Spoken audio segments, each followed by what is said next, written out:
riding down Highway 61. Sides of the roads all lined with fields, nothing but sunset in the windshield.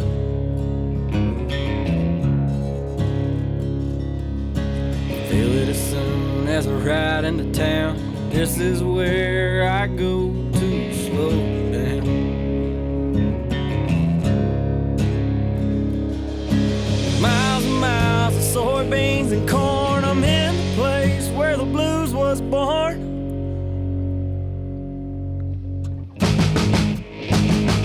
About a mile from the big muddy river, place I'll always remember. Cabin on the lake and a fishing pole. Forever here I'll rest my soul. I can feel my worries drift away from being out in the sun all day. No matter where in the world I go, I'll always find home on the banks of that oxbow. What's up, guys? Brad Chapel back with you, Crappie Connection. We're at the Cornfield Fishing Demo Days up here at Kentucky Lake. Beautiful area, beautiful resort, marina area, great cabins, just a great time. And got two outlaws next to me, but I'm going to let these guys do a little introduction for themselves. Hey guys, I'm Whitey Outlaw. I've been around forever in this business, and I tell you, this place up here, what Mark Riddle and Paul is doing up here with the demo days is the greatest thing we've Absolutely. seen. I mean, it's better than any sports show we go to. They got the stuff on all the boats out there and all the fishermen that talk about it. But hey, if you got a chance, ride up here today, or either get with Cornfield Fishing Gear and check out their products. They're the best made. They're made in America by Americans for Americans. So check them out. Bingo, bango. I'm Matt Outlaw. I'm a full-time guide on Santee Cooper in South Carolina. It's really cool to walk around and see how everybody's got their boats set up. How Yeah. you know, no two boats are the same down there. Everything's different. That's the good thing about Cornfield is, you know, they have a mount that'll fit any boat, any scenario that you have. And I mean, if you haven't checked them out, you definitely need to check them out. Absolutely. And, you know, the same thing is you get to feel it, you get to touch it, and you get to even taste it, I guess, if you'd like to. But, you know, like these guys are saying that there's so many different ways to use different products, and they've got something that's going to fit your application no matter what style you're fishing. You know, some guys are wanting to have it on a pole. They've got that. If you want to put it on your transducer, they've on the trolling motor itself, they've got that. So definitely check them out. Definitely a great sponsor of Crappie Connection as well. So make sure you like and follow the page, and come see us next year. This is a fun deal. You won't regret it. But I've got these two guys here, and I thought of this subject line, and people kind of struggle. What happened to the crappie after the spawn? So kind of tell me both your guys' experience, and, you know, you've got a great teacher I know here that's taught you a lot through the years as well, but kind of what happens to the crappie after the spawn?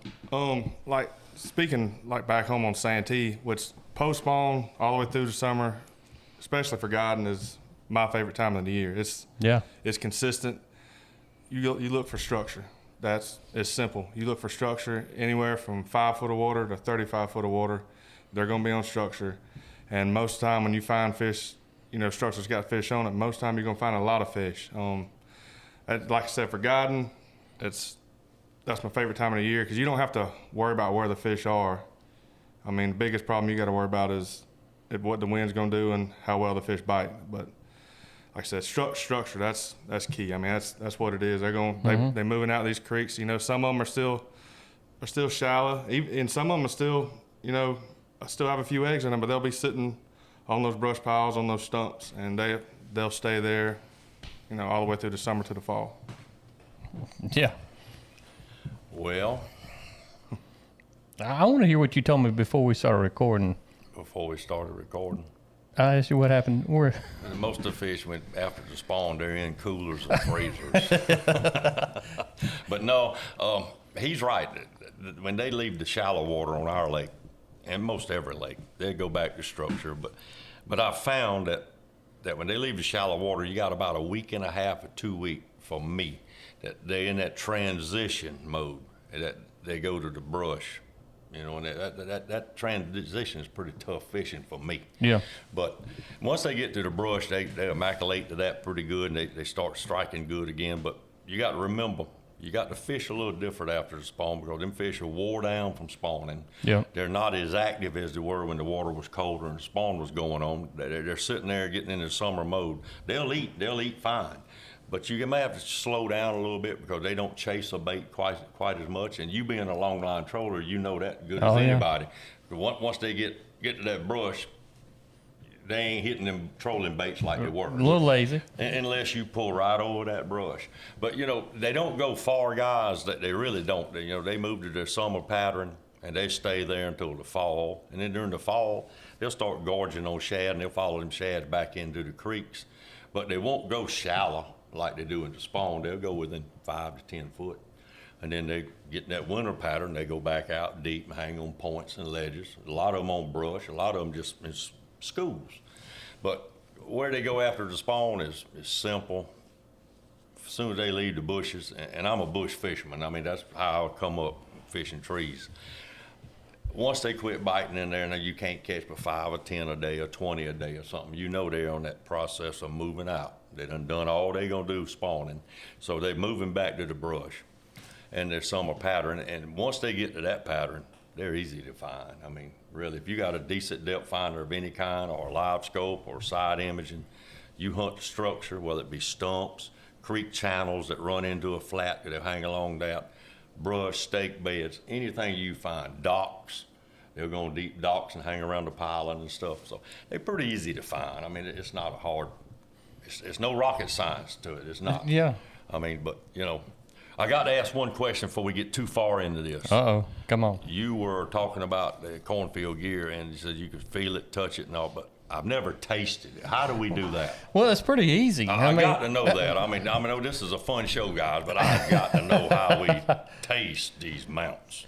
Well, I mean, you just grab a hold of it like anything else. You lick your fish slime off. I mean, you can. I mean, I can't testify. This is your show. I hate to put you on the spot, but Right. I've got to know.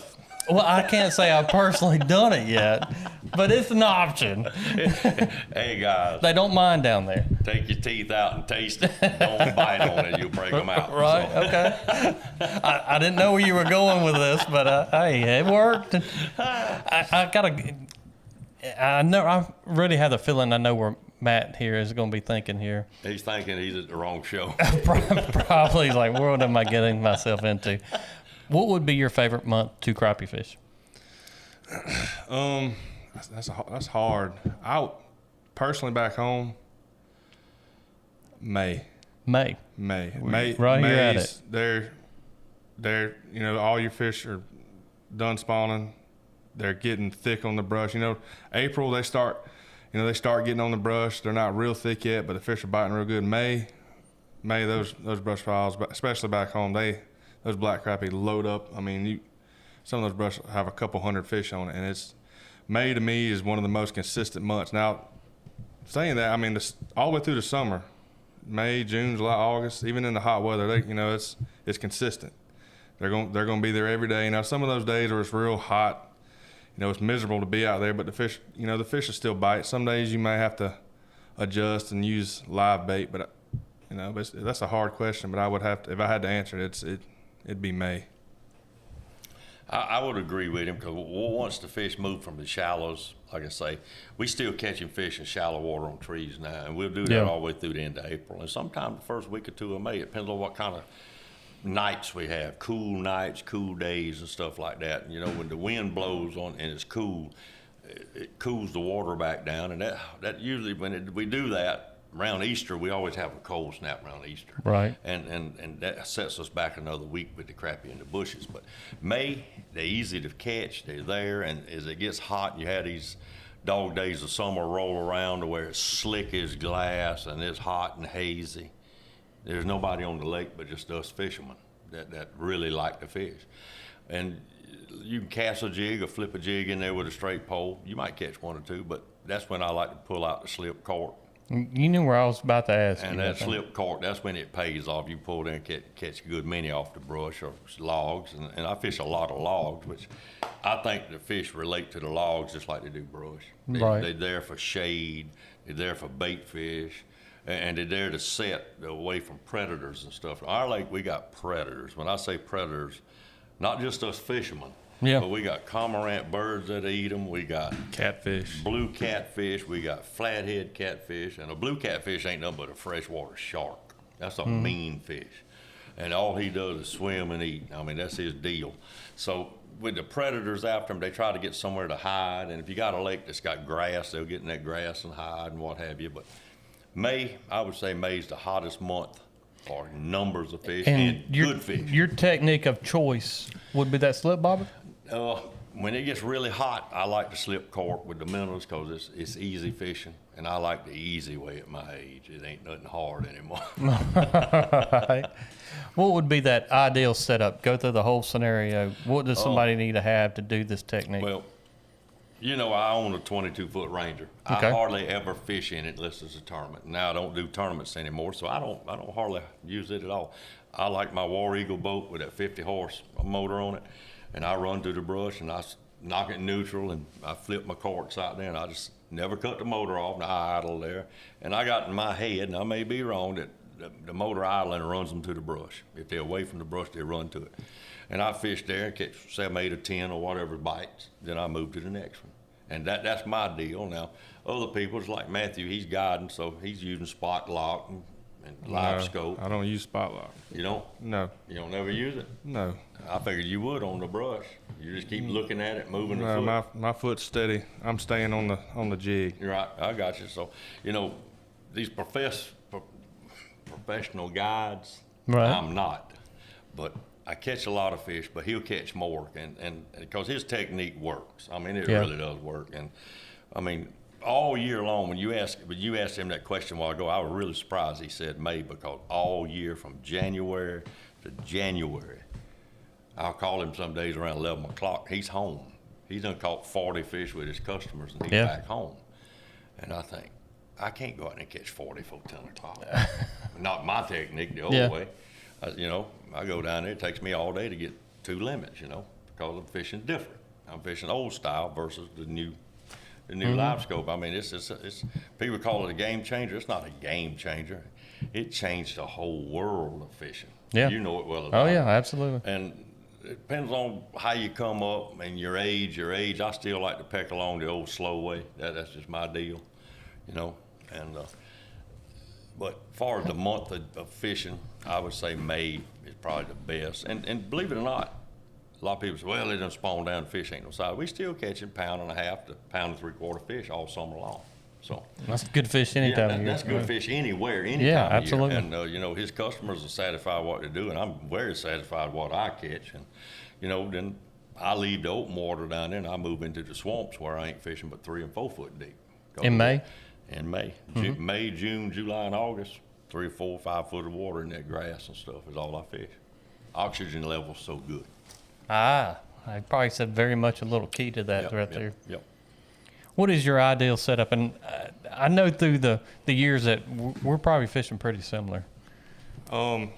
Casting. That's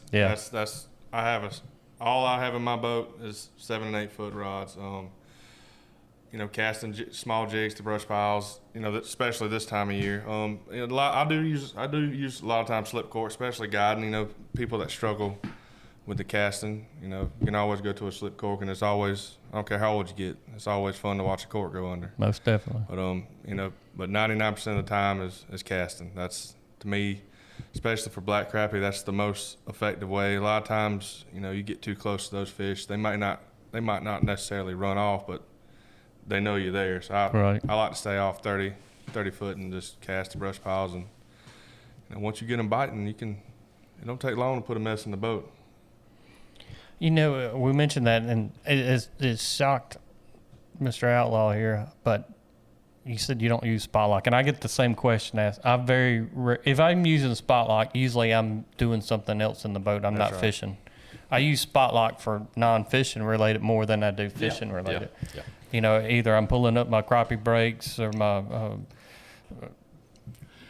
Doing some other business on the backside of the boat is when I use spot lock the most. Like if we catch a fish, I'll hit it on spot lock to take the fish to the back. Right. Or now sometimes if we get on a brush and we're using slip corks, Yeah. I'll hit it on spot lock. But like I said, most time it's for non-fishing related stuff, like doing something, like taking a fish to the back of the boat. That's really the only time I use it. The other time, then a long day, my left leg is tired because you're steady. Are you a left foot trolling motor I'm guy? right-handed, but I've always controlled my left Really? foot. That's the way he does, and that's the way I grew up doing it. I just always run it with my left foot, even in all the tournaments, because I'd always sit on the right side? right side and my rods, and it seemed like I just worked better that way because, Do you sit on the right side of the boat or left side of the boat? Using it I left? sit in the middle. Even when guiding, I sit in the middle, and they come on each side. But like beforehand, because I sit on the bicycle seat most time fishing. Okay. But if I sit in the seat, I'm always on the right side of the boat. he used to sit on my lap. Let me hold a pole. All right. He never would either. He was greedy. He was greedy? He was pushing back. I said, that's too big for you. You get a little one. I can't imagine him being that way. He was. Back in the day when it was tournament fishing, it was pretty aggressive. I mean, you had to be. Because It was aggressive just pleasure fishing with him growing up. Really? I can't imagine. You miss a fish, he'd make you go to timeout. You wouldn't put somebody in timeout, would you, Buddy? Well, you got to. But when you're out there fishing, you want to do the best that you possibly can with your spare time. And fishing, everybody's out. I see people fishing, and I think, God, they're not taking it serious. How can you learn? You can't learn if you're not focused. You can't do it. And you can't be successful if you're not focused. And you can't be productive if you're not focused. And, there's times we get out there and just ass around. Yeah. Have fun. Right. I was never there. No, he wasn't there. He wasn't there because he wasn't old enough to be there. Right. But, We want to hear a funny story. I know you got some. I got some of good. taking Matthew out. Oh, Well, my tell us. Lord. He's probably going to cringe over here. I'll tell you. Okay. Well, it's a multiple stories. let There's him multiple tell. times I'd come home and I would have half a shirt and only one sock because he'd have to go to the bathroom. He would take it from. He would take it from me instead of taking his clothes. I come home, I'd lost all kind of shirts. I never had a full set of socks. He had a belly shirt every week because I'd cut it off right there and peel it off and either take a sock. It'd have something to wipe with, Right. Your PT done run out in the boat. And That was Matthew's clothing. he would stand up and say, why is it always my clothes? I was because you the little man in the boat, buddy. He had a lot of T-shirts ripped in half. Yeah. But hey, that was part of the deal. What are kids for? I fed him Vientos and saltines. What more could a man ask for? Sounds fair to me. I used to take him tree stand hunting. I'd carry bottles and stuff up the stand, and he'd lay in the floor, and I'd shoot, and he'd stand up under the chair and about throw me out. We've had a lot of fun together, a lot of fun. But there's some stories that I can't tell on this. No, nobody's listening. No, I'm sure they're not. The phone will blow up. Why'd you tell that? But anyway, it's been fun, and I was always brought up in the outdoors, hunting and fishing, and it seems like if you bring a kid up into that zone of hunting and fishing, make him take it serious, they turn out so much better. They turn out as sportsmen. They turn out as good people, good fathers, good husbands. I was never a good father or a good husband, but I was a good sportsman. but really, all jokes aside, keep them in the woods, keep them hunting, keep them fishing. I believe you'll be proud of what you turn out with. I am. All my kids, all my grandkids love it and all of us kids with my dad and granddaddy and all loved it. And, I can't imagine living this many years without having it. Mm-hmm. The outdoors is my world. And believe me, I have turned down a lot of good parties, a lot of good things, functions and all, a lot of places to be, a lot of family get-togethers that I was on the lake by myself. And, looking back at it, did I do the right thing? Should have been there with all that? I was fine right where I was at. Mm-hmm. I'll do it again the same way. I love the outdoors. Let's talk about, I know, Matthew, you're out on the water a whole lot as well, and you get to observe people like I do. What is a mistake that you see a lot of fishermen making that you're thinking, you know what, if this guy would do, and of course, I'm sure you're not like me. You're not going to say, hey, dude, you're doing that wrong over there. But let's help those guys out while we've got the chance to. One thing I've noticed, especially people that use live scope, is a lot of times they'll spend too much time on like a brush pile. You know, that just because they see the fish, they think they'll make them bite. You know, if you sit there and you've casted that fish 10 a dozen times, move on. You know, if he's not going to bite, don't waste your time. Move on to another one, because sometimes they're just not. You know, they're just not going to bite. That's the one thing that I've seen. You'll see people and they'll sit on one spot for hours and hours just because they see the fish. Well, just because you see them does not mean that they're going to eat right now. They might later on, but you know, give them a couple casts. If they don't follow it, if they don't bite, move on. Maybe come back to it later. But that's to me, that's one thing that I've noticed. A lot of people, they spend way too much time on one spot. What about the old school ways there, Whitey? Believe it or not, the way I fish running the motor, you've seen some videos, tree to tree. It's a hit and run. You fish this tree, you move to the next one, fish this tree. Because if he's a black male on that tree in 2 to 4 foot of water, 18 inches, as soon as you flip that jig in there, he's going to stomp it. He's going to stomp the guts out of it. You know, I fish all the way around the tree because he might not be here. And on the cypress tree, you know, it's got indentions. And he'll be sitting back in them indentions, and anything comes by, he's going to kill it. And so you fish all the way around the tree, and then you move on. You don't have to wait on them much. You move to the next one. You fish fast. I fish fast anyhow. And move. And if you fish 40 trees down this side of the creek and there's nothing, you jump to the other side and fish 40. If there's nothing, then you move, hunt at different places. And in our swamp, even though it's a big cypress swamp, we still got hedgerows, and you got to look for them because the trees will grow in certain ways. Then you have tupelo trees and different trees growing. So you have to look for the hedgerows, you know, vision what it was before it grew up, and fish them ditches and stuff, and just keep moving. I mean, move, change colors. Now, live scope guys tell me it don't matter about the colors, just the accurate casting. That's fine. But I change a lot of colors fishing trees. And What's your top 3 colors to use?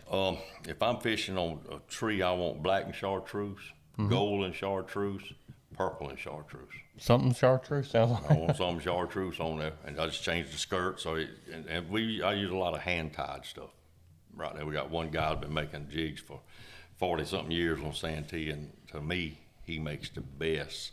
And I can go there and tell him, I said, I want this color, this color, and this color. He said, they don't bite that. I said, well, let me tell you how they bite it and how they don't. Then we'll change up. And, you know, I use colors that a lot of people don't care nothing about. I mean, especially if I'm fishing brush, I'll use the wildest stuff. And they'll say, why you do that color? Hell, I don't know. I just know it works. I mean, people say, well, you got to match the water to the jig. I've tried that. I've done absolutely 100 degrees different than that. Yeah.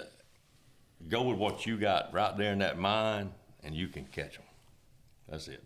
What would be your top 3 colors? I'm one of those guys that think that color is not as important as most people do. I like chartreuse, but it's pretty much whatever jig I had in my pockets when I use that day. I think it's more about what the person has confidence in. Yellow, almost everything has got chartreuse on it one way or another. Chartreuse is a color that they can see in dirty or clear water. But like I said, me, it's more about profile of the bait.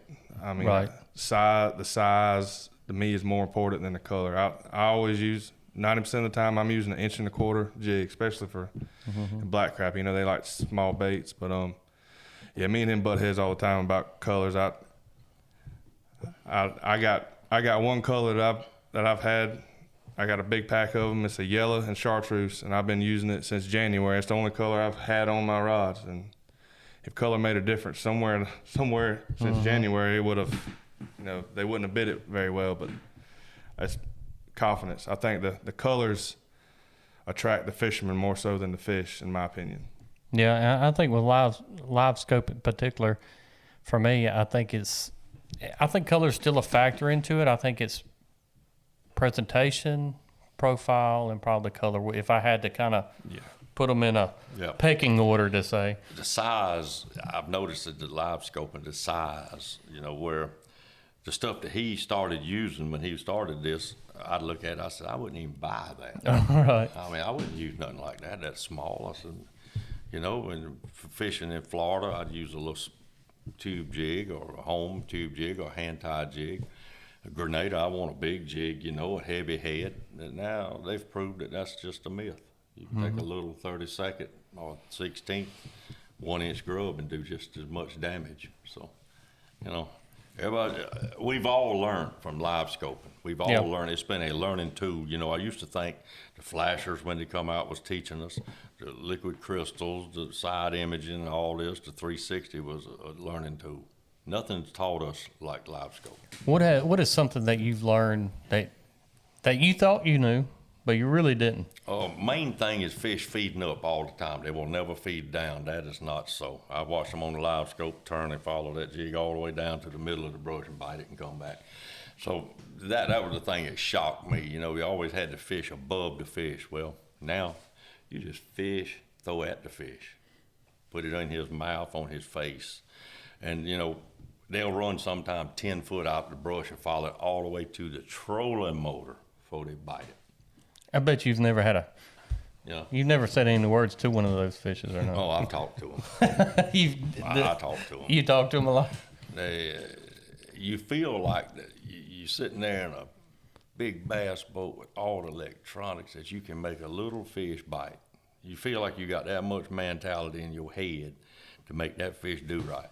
Well, brother, when he don't want it, he don't want it.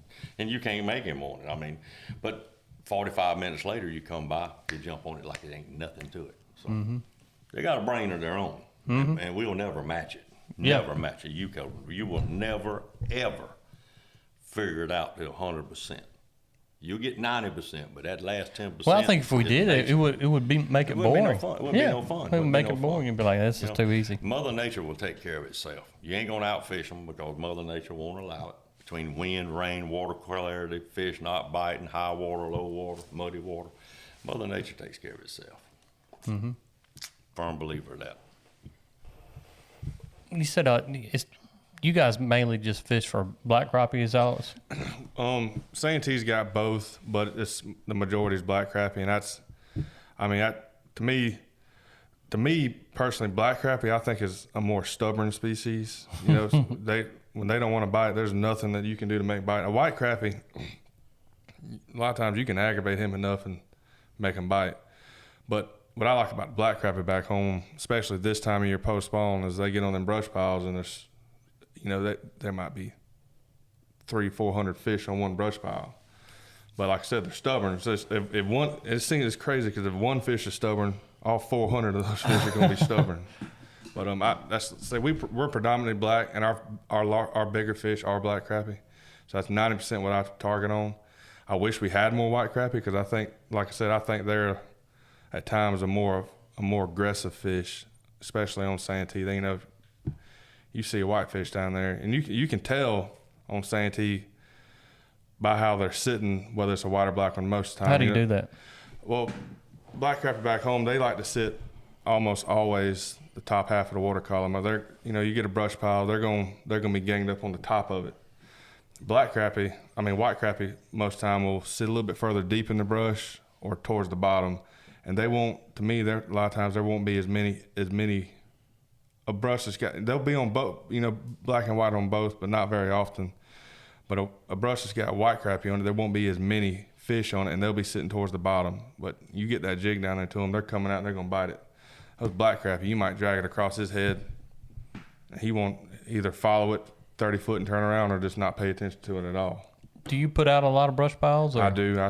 I spend all winter putting brush piles out. I mean, that's, to me, especially being a guide, that's the only way you can be successful. The more brush you have out this time of year, the better and more successful you'll be. What is your scenario for a good brush pile? How do you make it? I like to use hardwoods, oak and hickory, just because they last longer. They sink very well. You don't have to you know, tie too much block on them to make them sink. And personally, it depends on the depth of water that I'm putting them in. I like for my brush to stick up half of the water column. Okay. So if I'm in 30 foot of water, ideally I'd want that brush to stick up off the bottom 15 foot deep, because like I said earlier, I think the black crappie like to sit in the top half of the water column, and they like to sit on top of the brush. So I want to make that brush for them to sit on it. That way they'll be comfortable on top of it, or in the top half of the water column. That to me, I mean, a lot of people may disagree with it, but that's I've never heard that actually before. I like it though. Yeah, top half of the water column to me, especially for now white crappie. Like I said, you could put a dinky limb and it sit on the bottom, and the white crappie sit on it. But if you want them, especially on Santee, and it's different on every lake. If you want a brush to hold a lot of fish, it needs to stick up half of the water column.